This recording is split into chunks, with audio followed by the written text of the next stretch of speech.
চলে এসেছি নতুন একটা টিপস নিয়ে। এই টিপসটা হবে আমাদের গুরু বৃহস্পতির ওপরে।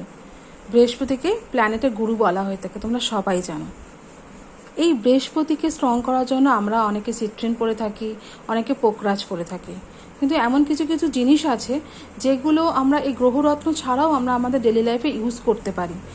অনেকেই আছে যারা পোকরাজ অ্যাফোর্ড করতে পারো না বা ক্রিস্টালও পড়তে পারো না, তারা তো অবশ্যই এই টিপসটা ফলো করবে। ইভেন যারা পড়ে আছো তারাও ফলো করবে। ইভেন এটা প্রত্যেকে A to Z।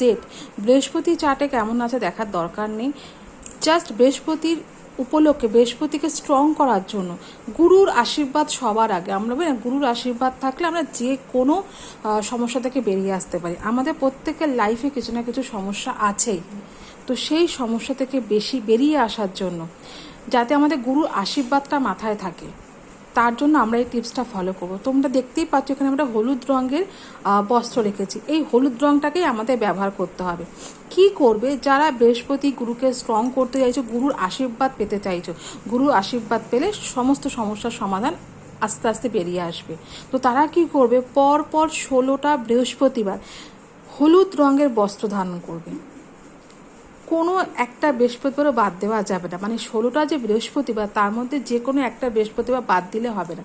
পর 16টা বৃহস্পতিবার তোমাদের হলুদ বস্ত্র পরতে হবে। কন্টিনিউ 16টা বৃহস্পতিবার হলুদ বস্ত্র পরো, তারপরে তোমরা তোমাদের লাইফে নিজেরাই চেঞ্জেস বুঝতে পারবে। এটা সবথেকে easiest tip to strong the Jupiter. তো আশা করি তোমাদের ভিডিওটা ভালো লাগবে। অবশ্যই ভালো লাগলে নিজের প্রিয়জনের কাছে শেয়ার করবে, যাতে করে তারাও এই বেনিফিটটা পেতে পারে, যাতে তারাও গুরুর আশীর্বাদটা পেতে পারে। Thank you.